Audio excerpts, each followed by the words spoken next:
Vamos informar nesta segunda-feira, campanha de doação de leite materno com adesão e resposta positiva na Samba.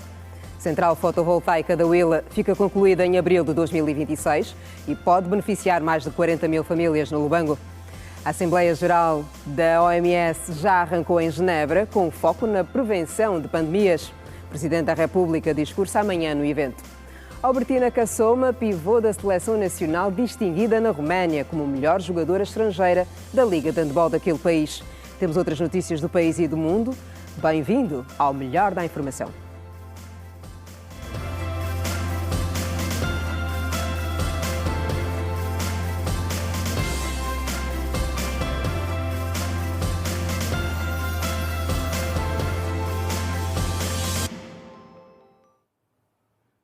Olá, boa noite. Os bancos de urgência de Luanda registraram um movimento moderado no fim de semana. No Hospital Geral de Luanda foram atendidos mais de 500 pacientes, com um número acentuado de casos de infecção por partes moles, as chamadas talas. No Hospital Geral de Luanda foram atendidos no banco de urgência durante o fim de semana cerca de 600 pacientes. A malária derivada das suas complicações e também a hipertensão foram as causas que levaram os pacientes àquela unidade hospitalar. O destaque também para as infecções de partes moles, vulgarmente conhecida por tala. José Janota, diretor clínico interino, sublinha o caso de um jovem de 36 anos que se encontra nos cuidados intensivos. E veio com uma fascite que abrangia desde o pescoço, todo o tórax, o abdômen, inclusive até com infiltrações aos membros inferiores. Esse doente foi levado imediatamente ao bloco operatório, se fez a necrectomia.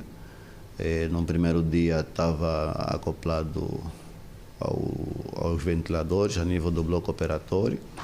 Hoje já se encontra nos cuidados intensivos. Casos de tala têm sido frequentes e muitos chegam à unidade hospitalar já num estado muito avançado. É frequente, esse é o nosso tendão de Aquiles.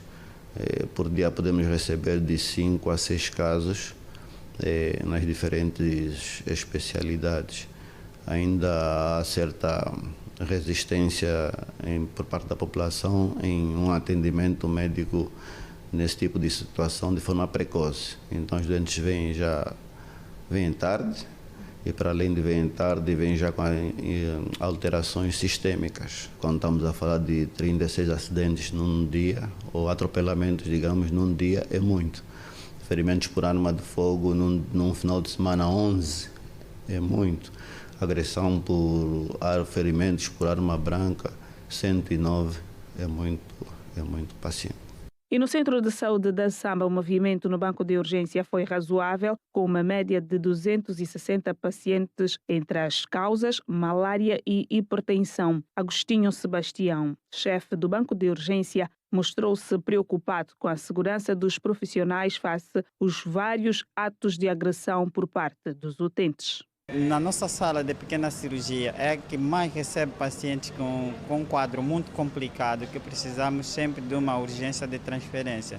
Durante o fim de semana nós transferimos 4 pacientes, com a qual um paciente foi com trauma no membro inferior esquerdo, onde foi, segundo ele, foi agredido pelos marginados nas imediações da praia da Mabunda. E quando chegou aqui com um sangramento abundante, onde atingiu uma artéria radial, nós tivemos que transferir para a unidade mais próxima, que é o Hospital do Prenda. Primeiro é segurança aos colegas de serviço, sobretudo quando eu me refiro de segurança, me refiro aos acompanhantes que não vêm com um senso de socorrer o seu parente, mas sim vêm com um senso de agressivo para poder partir acima dos profissionais devido à nossa demanda. Agostinho Sebastião, enfermeiro de banco de urgência do Centro de Saúde da Samba. Foi reaberto o banco de urgências do Hospital Geral do Ambo. A área esteve paralisada por mais de 6 meses para reestruturação e requalificação. Com a estrutura reaberta, a previsão é que serão melhoradas as condições de atendimento. O Banco de Urgência Medicina foi reaberto nesta sexta-feira pelo governador da província e entrou em pleno funcionamento no sábado, dia 17 do mês em curso. Os utentes estão satisfeitos com o nível de atendimento dos profissionais e das condições existentes. Desde que abriu, estou a ver melhoria. Muito bom, gostei. Quais são as melhorias que notou? Bom, os equipamentos, a organização, a higiene. Gostaria que as coisas continuassem assim, para não ser hoje, e tem que ser da mesma maneira como eu atendo a minha esposa, que continue, que as pessoas todas ficam satisfeitas. O atendimento está muito bom, graças a Deus. Gostamos muito, eu vim aqui com a minha mãe. E logo a seguir ela não se sentia bem, não conseguia se pôr de pé. Mas nos pediram para que fôssemos já direitinho à cama. E lá a doutora seguiu-nos e começou o procedimento. E foi muito bom, graças a Deus. Estamos a falar em 37 leitos. Dentre estes leitos, temos os leitos da sala de emergência e de hemodiálise, que são 2. Portanto, para dizer também que temos uma sala de tratamentos, aqueles pacientes que não têm critérios de internamento, mas que precisam de uma venoclise ou uma injeção, tem 2 salas vocacionadas para isso, que não havia anteriormente. Pensamos que o ambiente de trabalho está muito melhor desta forma. A reestruturação levou mais de 6 meses e agora surge com outras valências para uma assistência mais humanizada. Nós temos aqui no banco de urgência um serviço de hemodiálise, temos aqui no banco de urgência uma sala de emergência com um ventilador mecânico, desfibrilador, monitores, multiparâmetros, para que um paciente crítico que der entrada no banco de urgência, este seja devidamente abordado e transferido para a UTI já depois de intubado, depois de ventilado, devidamente preparado. Portanto, na medida que formos agir desta forma, os nossos profissionais, aqueles que estão no 1º e 2º ano, vão pegando mão destas habilidades médicas e pensamos que assim estaremos a fortalecer ainda mais o nosso ensino e habilitar os nossos profissionais com capacidades assistenciais de emergência nos bancos de urgências. A classe de profissionais admite que tem neste momento condições médicas e também medicamentosas para dar respostas a cada situação de urgência. Estamos agradecidos porque as condições estão melhoradas, foram criadas e hoje nos sentimos mais confortáveis, temos melhores condições. E isso também ajuda bastante naquilo que é a nossa atividade. Temos uma sala de emergência que no banco antigo não tínhamos, né? Uma sala equipada com ventiladores, com monitores. Também temos uma sala aqui para doentes que fazem hemodiálise, então estamos bastante contentes. Obviamente que os nossos profissionais também estarão a trabalhar de forma mais animada, num ambiente mais propício e pensamos que aqui nós temos como perspectiva transformar todos os nossos bancos de urgências como verdadeiras escolas, os verdadeiros locais de ensino.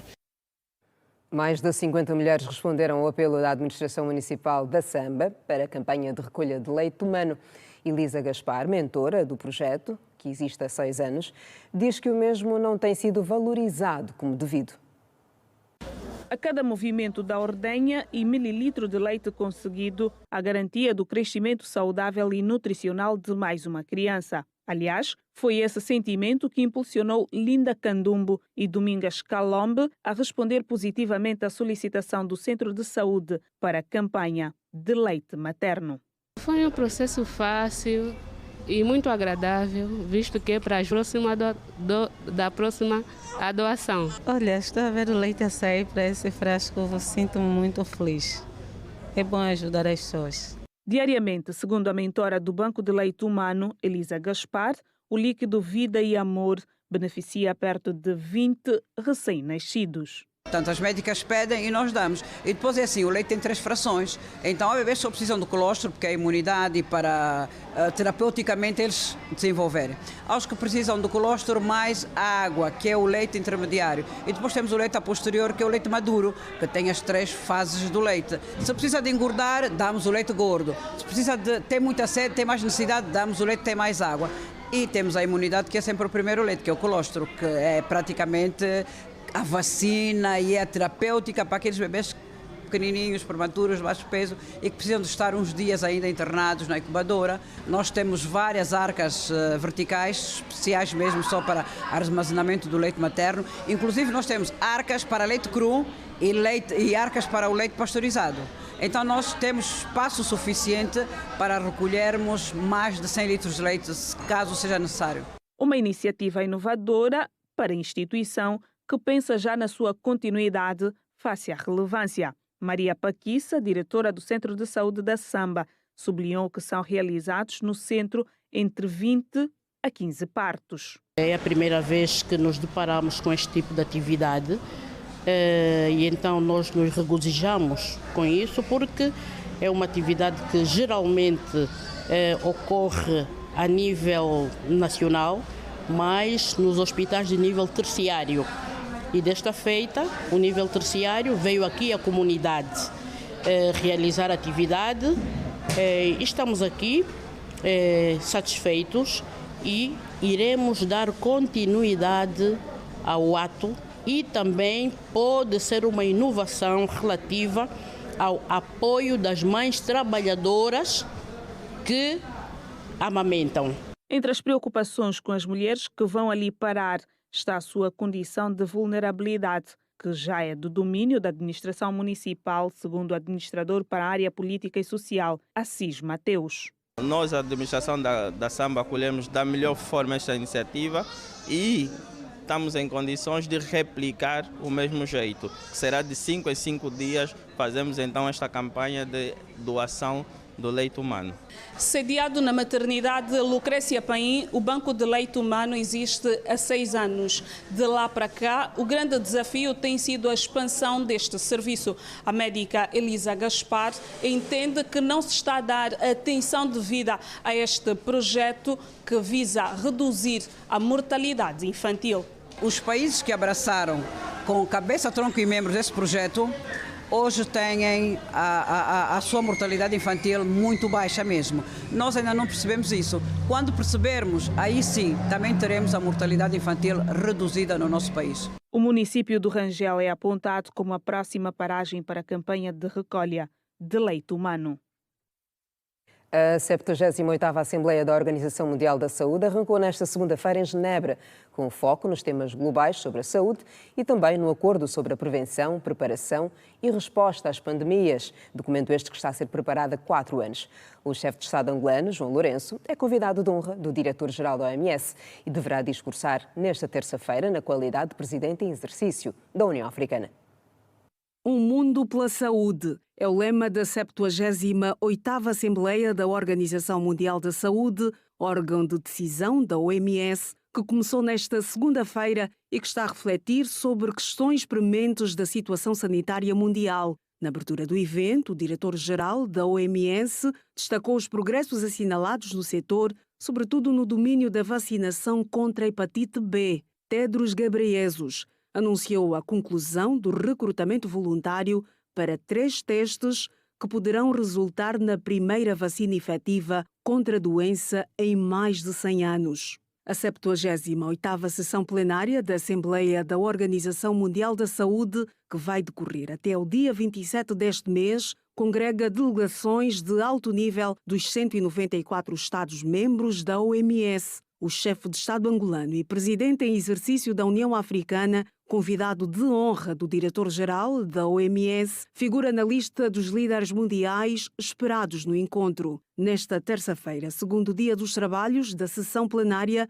João Lourenço vai ser o primeiro estadista a discursar, momento que será aproveitado para apresentar ao mundo as epidemias que ameaçam a segurança dos países do continente e os progressos alcançados. Quando se fala de ameaças em África, não se trata só de ameaças de guerra, não se trata só de ameaças de armas, bem como nas outras partes do mundo.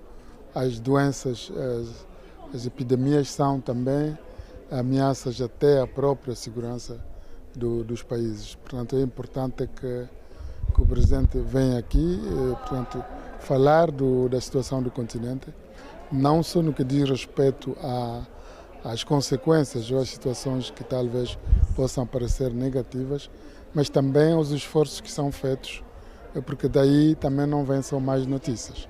Segundo o ministro das Relações Exteriores, Tete António, o presidente da União Africana vai também apresentar o seu apoio ao diretor-geral da Organização Mundial da Saúde, o etíope, que há 8 anos lidera a organização.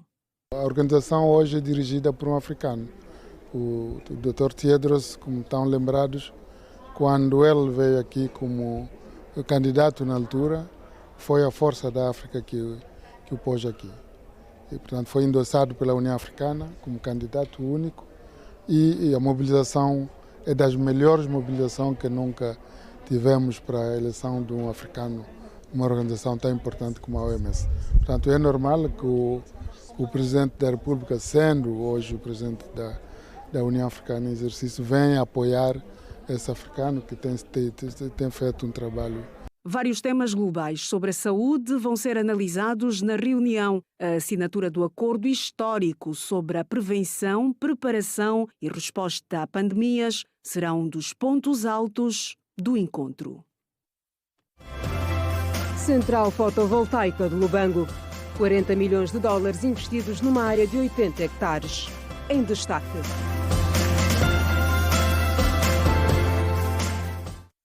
É mais daqui a pouco. O consumo de tabaco está a aumentar no país, principalmente entre os mais jovens.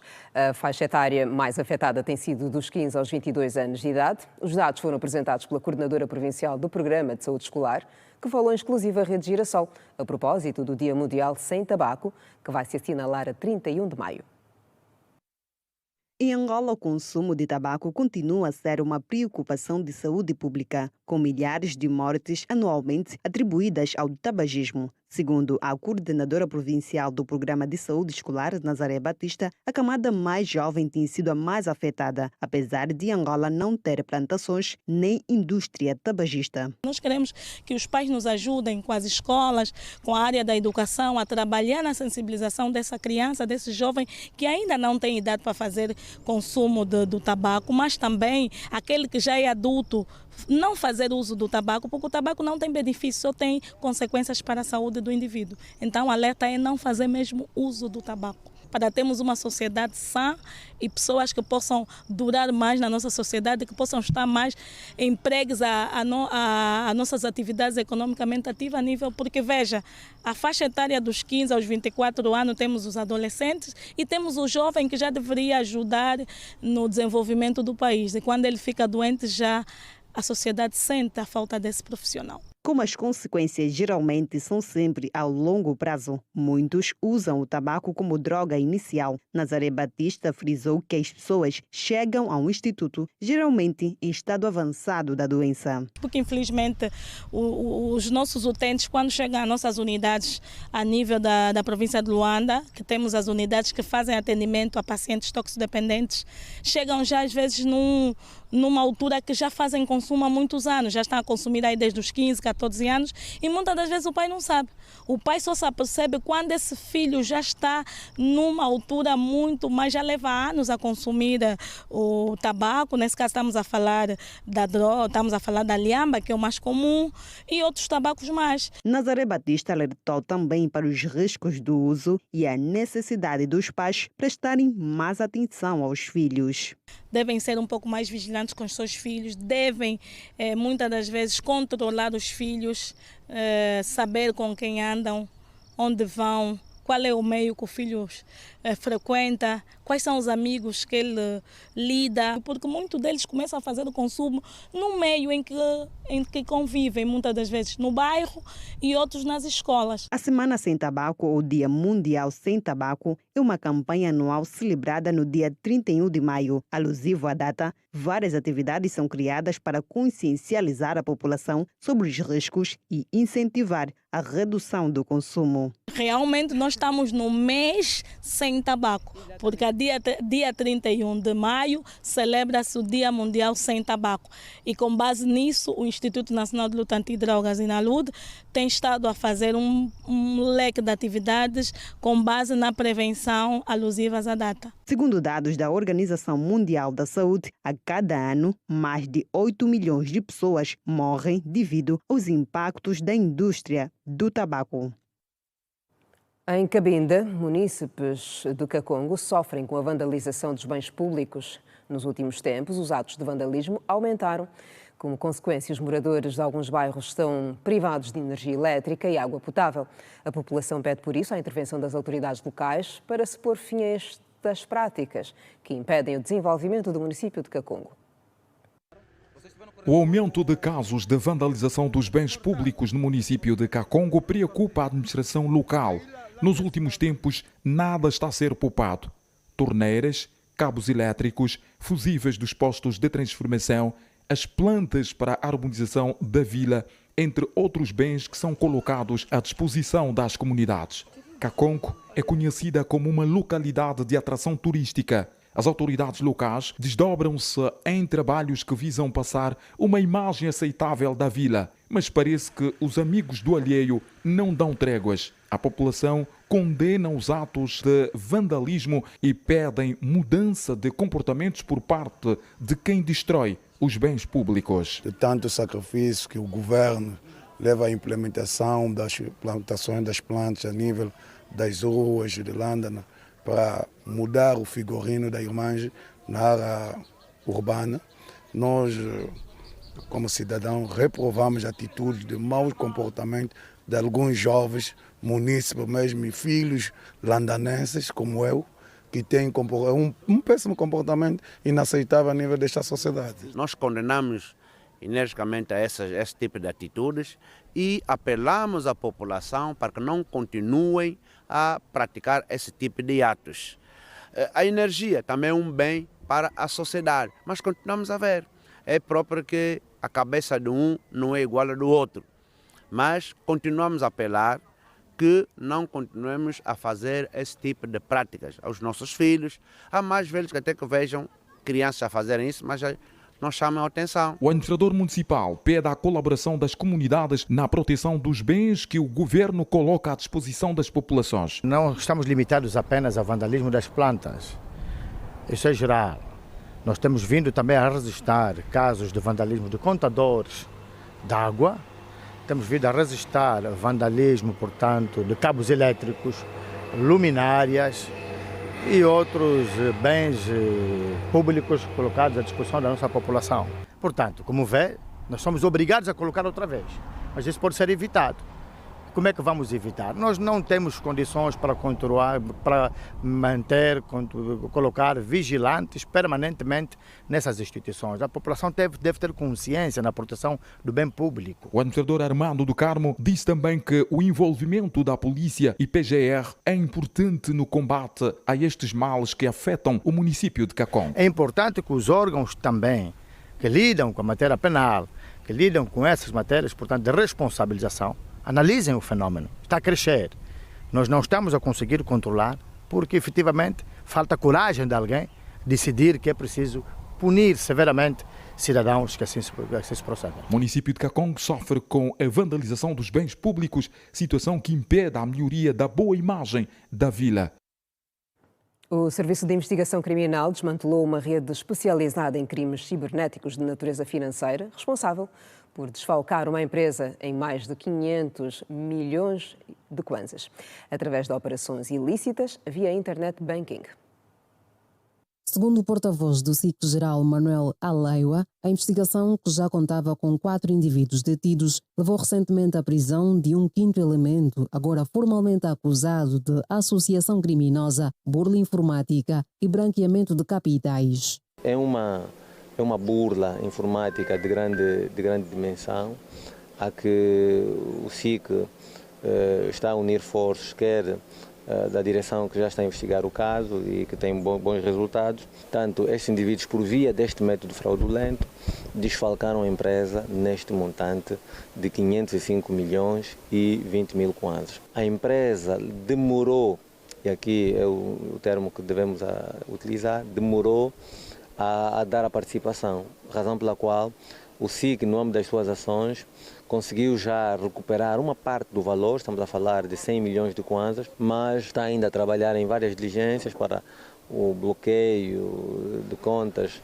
onde terão ido parar outros montantes, mas claramente tudo isso só ocorreu desta forma porque a empresa também teve demoras na participação oportuna desta fraude de que foi lesada. De acordo com as autoridades, os implicados acederam de forma fraudulenta às credenciais bancárias de uma empresa e realizaram mais de 40 transferências bancárias utilizando contas domiciliárias no mesmo banco. Para facilitar o desvio dos montantes, o grupo aliciou diversas pessoas a acederem os seus dados bancários mediante a promessa de uma comissão de 20% sobre os valores transferidos. Conseguiram fazer esse exercício, recorreram a diversas pessoas com contas domiciliadas no mesmo banco, onde está domiciliada a conta desta empresa, e por via disso conseguiram então subtrair estes montantes. Um dos detidos foi apanhado com uma viatura, um telemóvel top de gama, fios de ouro e 30 mil kwanzas, e afirmou em depoimento que desconhecia o caráter criminoso do esquema e apenas cedeu os seus dados bancários em troca da percentagem acordada. Não conheço. Foi uma ligação feita. Não sei quem é o senhor. Se eu soubesse o senhor, até acho que já teria entregue o senhor. Quem te contactou? Foi um número estranho, ligou-me. Ok, não deveste ter contato físico com a pessoa? Não. Então logo eu cheguei, vi pessoas, não é? Mas normalmente eu não conhecia nenhuma das pessoas. Se eu conhecesse alguma das pessoas envolvidas assim diretamente, eu viria dizer que conheço elas. Sim, mas foi uma ligação que fizeram, já que o meu negócio é, eu faço venda de viaturas, intermediação de casas, não é? Okay. Então ligaram para mim a dizer isso, eu disse, como eu não conheço muito bem, desse material, como é que funciona, porque isso não é minha área, não tenho informática feita, não tenho isso, então não sei como é que isso funciona. Vou chamar alguém que trabalha, que domina isso. Chamei um dos meninos que eu conheço, não é? Disse, não, olha, Cota, isso aqui é para carregar conta e estão a pedir uma porcentagem. Disse, não, está a pedir uma porcentagem, ele vai dar uma porcentagem de 20%. No entanto, o Serviço de Investigação Criminal garante que todos os envolvidos serão arrolados no processo, independentemente do grau de participação. Esses também, aqueles que tiverem de boa fé, naturalmente, poderão escapar-se da responsabilização criminal, mas temos que dizer que há aqueles que sabiam que este dinheiro é de proveniência ilícita, ainda assim admitiram a possibilidade deste dinheiro de proveniência ilícita ser transferido para receber uma percentagem de 20% deste valor. Portanto, quase que não mediram esforços, viram isso de uma forma normal e acabaram cedendo as suas contas bancárias para a domiciliação destes valores de proveniência ilícita. Esses também vão ser arrolados no processo. Até o momento, as autoridades conseguiram recuperar cerca de 100 milhões de kwanzas, o que representa uma pequena parte do total subtraído. As investigações prosseguem com o objetivo de identificar outros elementos associados à rede e rastrear os valores restantes. Mais de 40 mil famílias de vários bairros de Lubango vão beneficiar do abastecimento de energia renovável do projeto Quilemba Solar a partir de abril do próximo ano. O parque fotovoltaico, avaliado em 40 milhões de dólares, está a ser instalado nos arredores da cidade, numa área de 80 hectares, com mais de 60 mil painéis.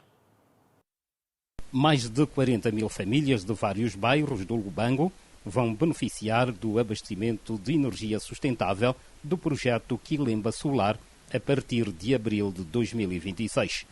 O parque fotovoltaico, avaliado em 40 milhões de dólares, está a ser instalado nos arredores da cidade, numa área de 80 hectares, com mais de 60 mil painéis solares.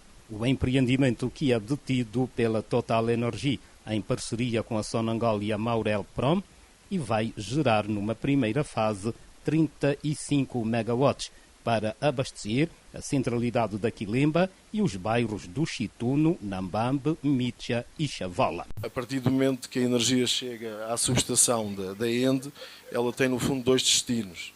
O primeiro destino para a centralidade da Quilemba e para os bairros circundantes, onde a tensão passa de 60 para 30 kV para ser possível de ser distribuída para os bairros, nomeadamente o bairro do Chituno, o bairro de Nambambe, bairro de Mitja e Chavola. E neste caso a restante energia irá ser transportada para a cidade de Lubango e para o Namibe conforme os fluxos existentes e conforme a procura. Uma eletricidade tão verde quanto virtuosa. Uma eletricidade solar vai servir mais de 40 mil famílias da Huila conectadas à rede. Estamos muito felizes e orgulhosos por fazer parte, mais uma vez, desta aventura e de poder apoiar, mostrando assim o nosso compromisso com Angola. O projeto contempla uma segunda fase, cujas obras devem iniciar no próximo ano e com a entrada em funcionamento prevista para 2027, aumentando a capacidade de produção. Tínhamos então não só 35 megawatts de potência, mas quiçá 80. A vice-governadora para o setor político, social e econômico valoriza a geração de empregos diretos, transferência de tecnologia e desenvolvimento comunitário. Este projeto traz consigo não só megawatts, de energia limpa, mas também traz novas oportunidades de emprego, transferência de tecnologia e um significado de desenvolvimento comunitário. Veja no próximo bloco o primeiro congresso do Para Já Servir Angola. Veja também a atualidade desportiva dentro e fora do país, com a premiação da Albertina Cassoma na Roménia. O intervalo é breve, eu volto a seguir, não saia daí. Até já.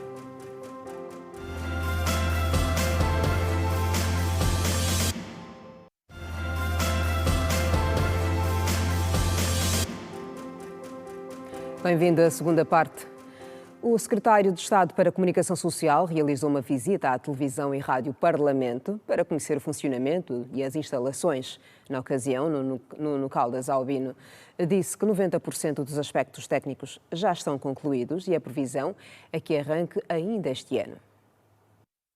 Ainda neste ano, o país vai contar com canais que permitem ao público acesso às sessões parlamentares, debates e atividades legislativas por meio da TV e rádio parlamentar. Nesta segunda-feira, o secretário de Estado para a Comunicação Social, Nuno Caldas, efetuou uma visita a este novo órgão de comunicação social. A visita de trabalho teve como objetivo conhecer as instalações e o funcionamento da estação de televisão e da rádio. Nuno Caldas informou que o processo de registro e licenciamento ainda estão em curso. O licenciamento quer da rádio, quer da televisão é um processo que deve obedecer a um conjunto de requisitos que o Parlamento está a dar provimento, quer a nível administrativo, primeiro pelo Ministério, e depois a nível técnico pelo regulador, portanto o INACOM.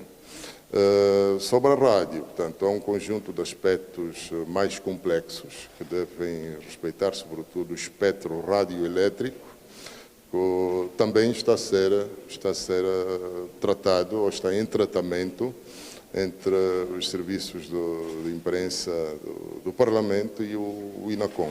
Portanto, tão logo estas condições estejam criadas, então penso que o Parlamento poderá tanto pôr no ar, quer a sua rádio, e em funcionamento a operacionalização a TV Parlamento. Na ocasião, o secretário para a Assembleia Geral, Pedro de Nere, declarou que 90% dos aspectos técnicos já estão concluídos.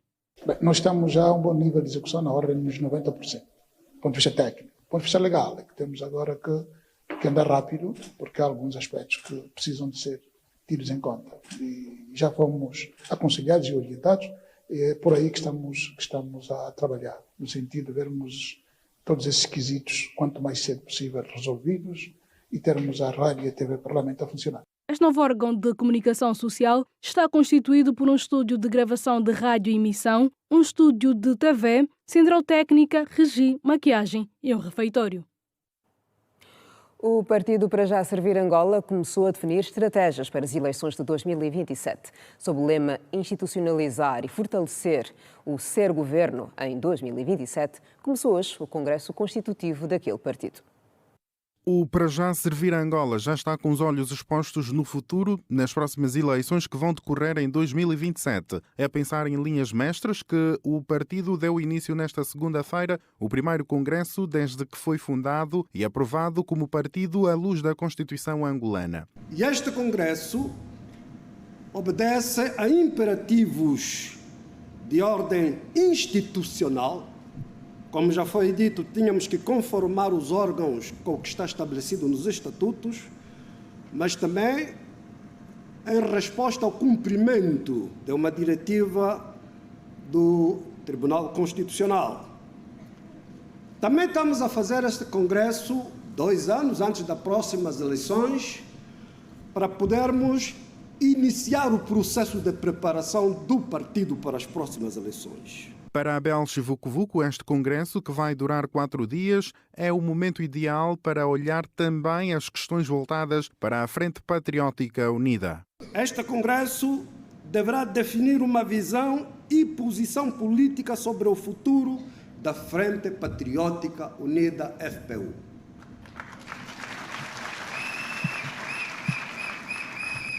Este congresso deverá definir uma agenda de relações internacionais baseada em princípios, valores e reciprocidade de interesses, para além de adotar os fundamentos para a adesão a uma família política internacional. Portanto, esses são os objetivos deste Congresso. Este primeiro dia de Congresso ficou igualmente marcado pelo processo de votação que elegeu a Abel Chivucovuco como presidente do partido Para Já Servir a Angola, anteriormente coordenador do referido partido. Vale referir que juntaram-se a este primeiro dia do encontro membros da sociedade, individualidades, representantes de embaixadas acreditadas em Angola e membros de partidos da praça política.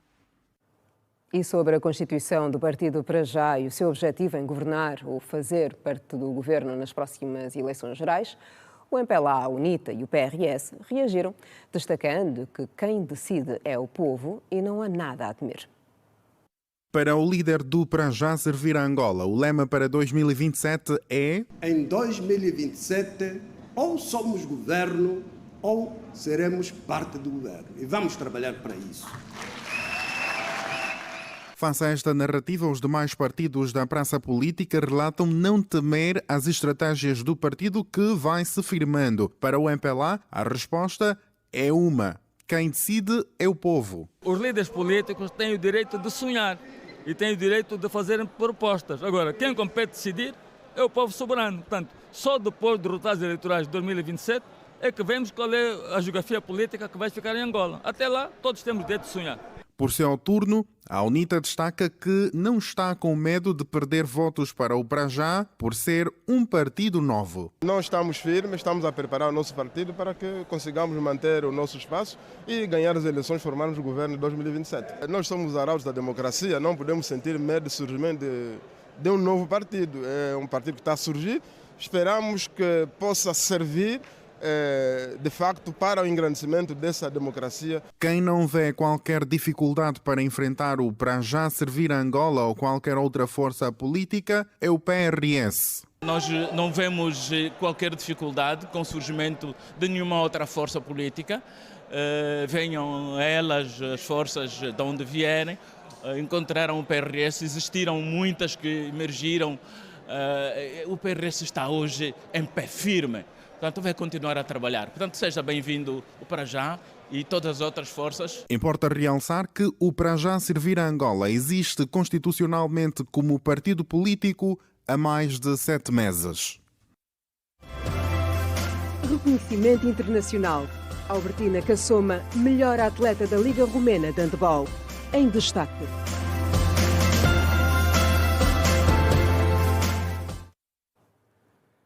E estamos na página desportiva. A jornada 29 de Girabola, Alegria do Povo, produziu 14 golos, com o jogo Carmona do Ige e Bravos do Maqui do Mochico a ser o mais produtivo.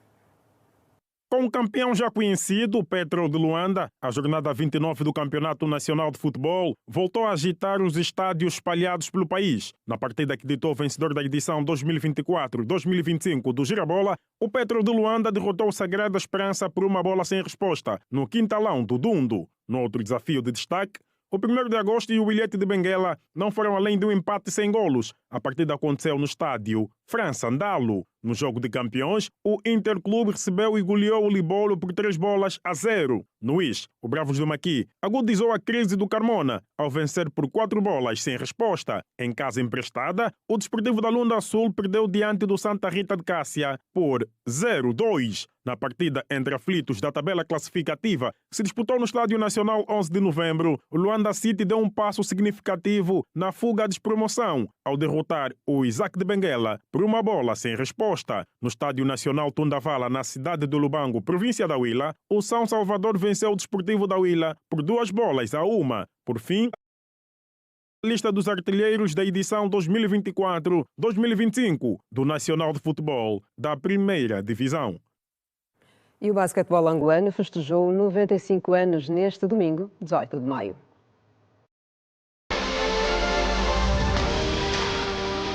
A história do Dia Nacional de Basquete em Angola começou com a realização do primeiro jogo da modalidade no nosso país em 1930, organizado pelo capitão do exército português Pina Cabral. Foi o início desta atividade esportiva que une gerações. Em masculinos, os maiores momentos do basquete a nível da seleção começaram a ser vividos nos anos 80. Angola ganhou o primeiro Afrobasket em 1989 aqui em Luanda. De lá para cá, Angola coleciona 11 títulos do Afrobasket. O último foi conquistado em 2013 na Côte d'Ivoire. Em femininos, Angola chegou primeiro ao pódio em 1981, ficando em terceiro. As senhoritas ganharam a competição em duas ocasiões, 2011 e 2013. Nos rapazes, o nosso país tem 9 presenças em mundiais e 5 participações em Jogos Olímpicos. Em femininos, Angola participou no Mundial e numa edição dos Jogos Olímpicos. A nível de clubes, em masculinos, o 1º de agosto é o maior campeão do Unitel Basket com 18 títulos e a nível africano, os militares têm 9 troféus da extinta Taça dos Clubes Campeões. O Petro de Luanda é o atual campeão da BAU, Liga Africana de Basquete. Em femininos, a nível de campeonatos nacionais, o Interclube comanda o palmarés com 17 títulos. As polícias lideram também o ranking africano com 5 troféus da Taça dos Clubes Campeões. Em masculinos, o extremo oposto Jean Jacques é considerado o melhor basquetebolista de todos os tempos. Já em femininos, a extremo na Cicela, Maurício é considerada a melhor jogadora de sempre.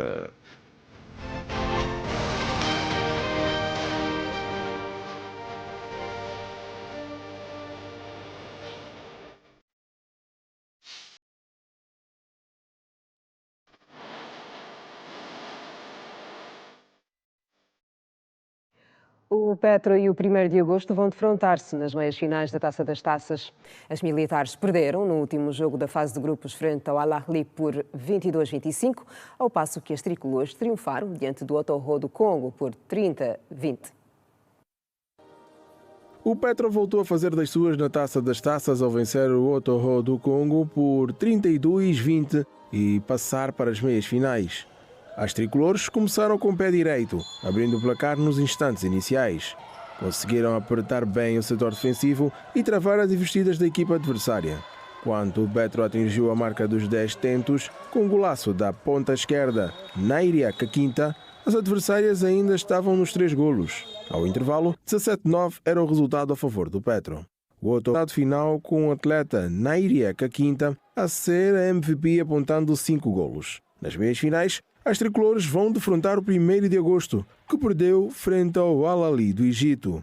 22-25 foi o resultado do duelo da outra equipa angolana na Taça das Taças. Foi meio difícil para os militares, que nos primeiros minutos começaram a ver a desvantagem e não conseguiram apanhar o placar. Sempre que o de agosto se aproximava, com diferença de 1 golo, as egípcias marcavam e 13-12 foi o resultado ao intervalo. As militares conseguiram igualar a partida a 21 golos à entrada do minuto 22, na segunda metade, e chegaram a ter mesmo a vantagem. Todavia, a festa não demorou, pois o Al-Ahly conseguiu a vitória de 25-22.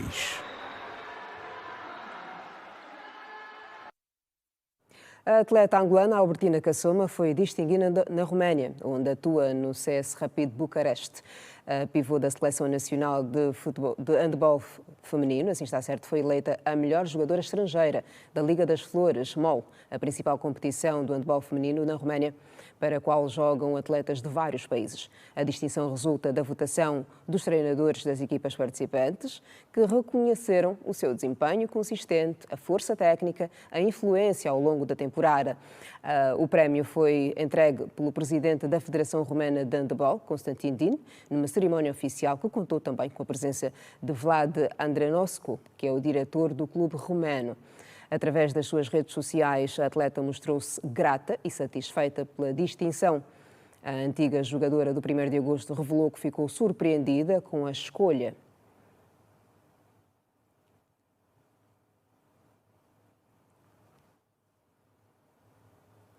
A província de Benguela registrou nas últimas 24 horas 25 casos de cólera. Os dados foram apresentados pelo Diretor Provincial da Saúde no dia em que o Governo Provincial ofereceu meios para o apoio ao combate à doença. Nos dados apresentados pelo Diretor Provincial da Saúde em Benguela, dão mostras da redução considerável dos casos de doença na província, pelo que nas últimas 24 horas fala-se em um registro de 28 novos casos de cólera, sem registro de óbito há uma semana. Nas últimas 24 horas, a província de Benguela registrou 28 novos casos, com maior incidência nos municípios dos Navegantes, o município do Cubal, o município da Catumbela e o município do Caimbambo. Felizmente, já estamos há mais de uma semana que não registramos óbitos, tanto é o reflexo do que a população está a aderir ao nosso apelo. Já vem muito mais cedo às unidades sanitárias, já não guardam doentes em casa, mas ainda assim dizer que temos que continuar e não baixar a guarda, porque basta um caso para termos surto, e com 28 ainda é uma situação preocupante. Os dados apresentados por Manuel Cabinda coincidiu com a entrega de motos cisternas aos municípios para o reforço no combate à doença. O governador Manuel Nunes Júnior espera que os números de casos baixem consideravelmente. Mas nós queremos mesmo é que nos próximos tempos nós possamos chegar a um número que não seja de 2 dígitos. Um só dígito, isto é, abaixo de 10 casos diários. Com o objetivo de logo depois passarmos para 0 casos. As equipas dos municípios, nas nossas reuniões diárias que fazemos para fazer a avaliação da situação, têm sido orientadas para trabalharmos, primeiro para termos a nível da província um só dígito de casos diários, e depois caminharmos para 0.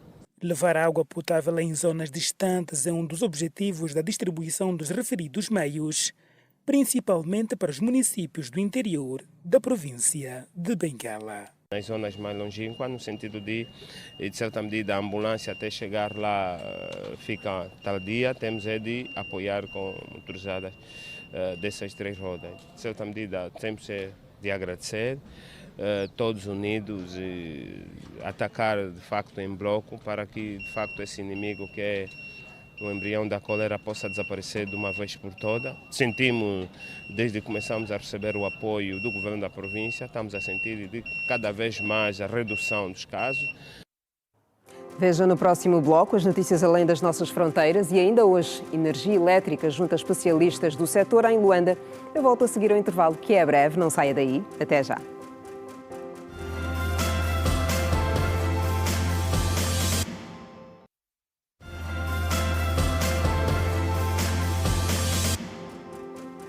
Estamos a informar, bem-vindos à terceira parte. Apenas 44% da população angolana tem acesso à energia elétrica. Facto que contrasta com o nível de produção, já que se registra um superávit. O dado foi revelado pelo Ministro da Energia e Águas, João Batista Borges, ao dirigir-se a um fórum juvenil subordinado ao tema o processo de eletrificação nacional e o seu impacto nas micro e macroindústrias. A capacidade de distribuição não acompanhou o nível de produção de energia, daí que o número de pessoas que não têm acesso a este serviço é de longe superior ao dos que já beneficiam. A constatação é do Ministro da Energia e Águas, João Batista Borges, que dá a mão à palmatória para admitir que o desafio da eletrificação do país ainda é longo. Num país rico em fontes energéticas, milhões ainda vivem às escuras. Nós hoje estimamos que apenas 44% da população, ou seja, menos de 16 milhões de pessoas, têm acesso à eletricidade pública, ao sistema público de distribuição de eletricidade. Portanto, a maioria da população ainda não tem acesso à eletricidade. Enfrentamos, pois, enormes desafios na distribuição, onde a pobreza energética é maior. 11 das 21 províncias de Angola estão interligadas ao sistema elétrico nacional. faltando localidades como Cabinda e a região sul. João Batista Borges sinaliza que a ligação da província mais ao norte com o resto do país é urgente, num projeto que custará aos cofres públicos 800 milhões de dólares.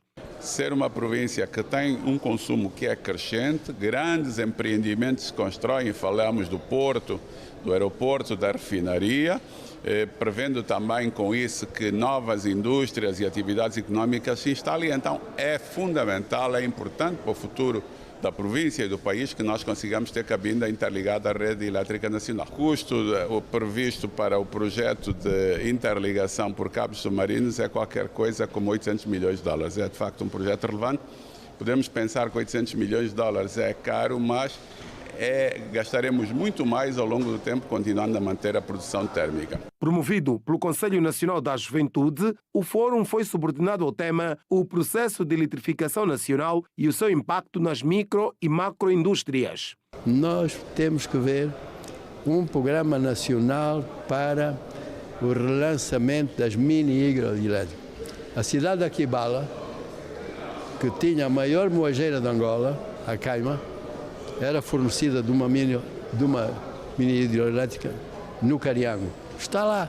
O processo de eletrificação nacional impacta profundamente as micros e macroindústrias.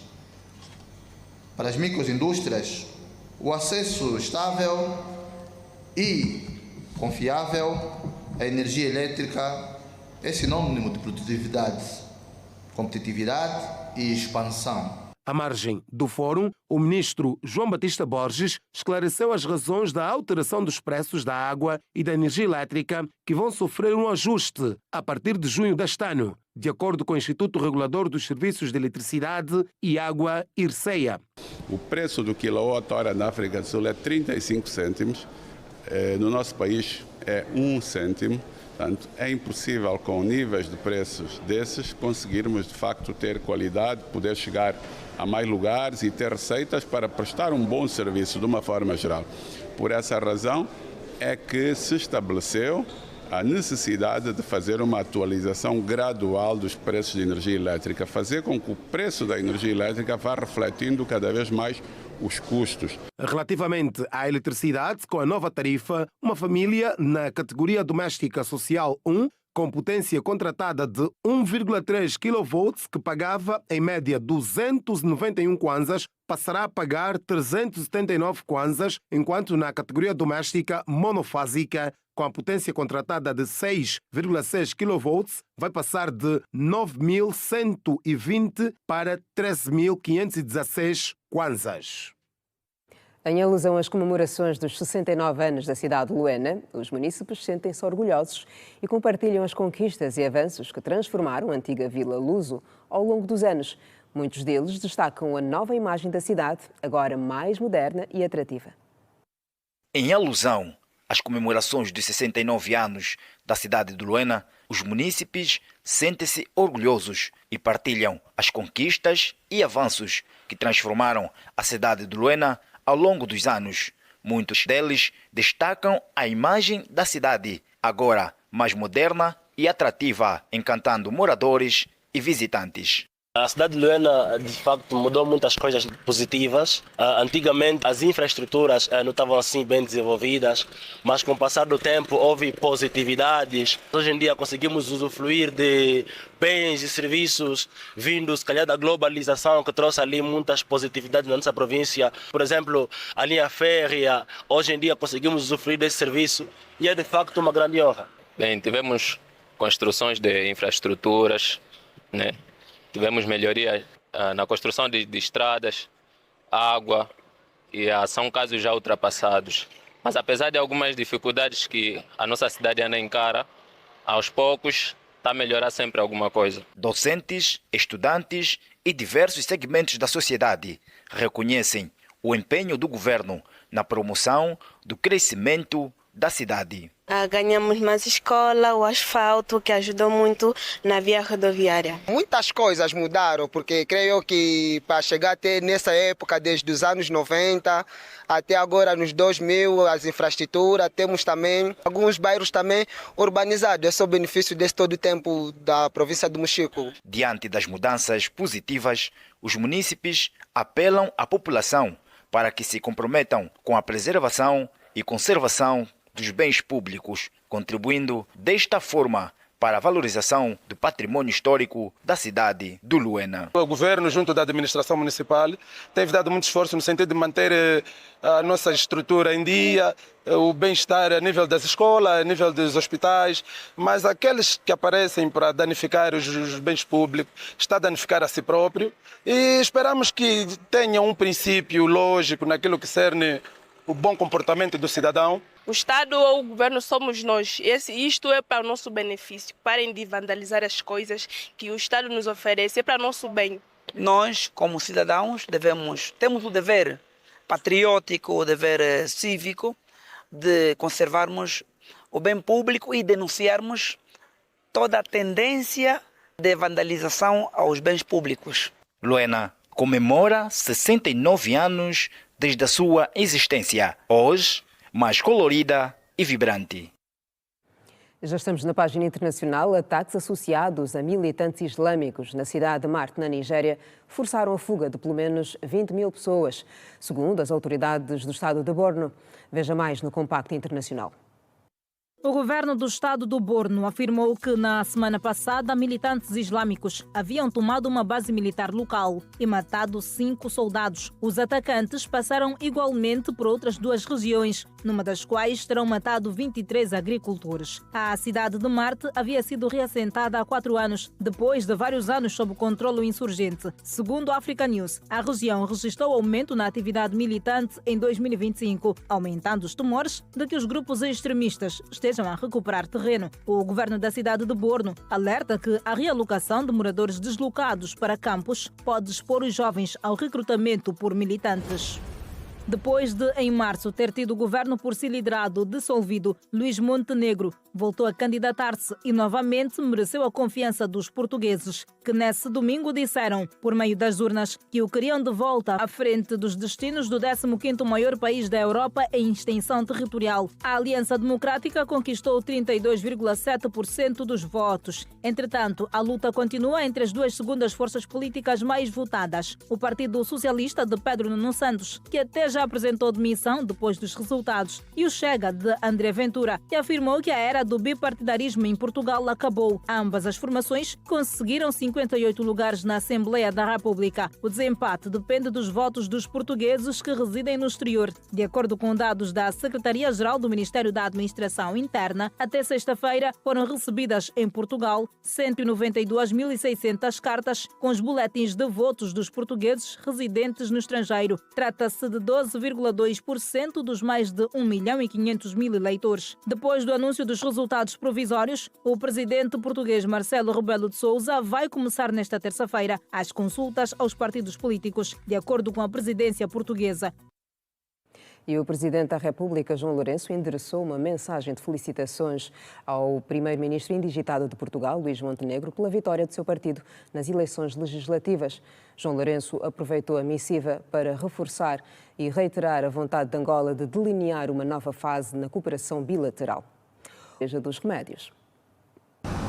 O navio de cruzeiro internacional Norwegian Sky atracou nesta segunda-feira, nas primeiras horas do dia, no porto de Luanda, com um total de 1.806 turistas de diversas nacionalidades. Durante a sua permanência no território nacional, os excursionistas realizaram visitas a locais históricos e culturais da capital angolana.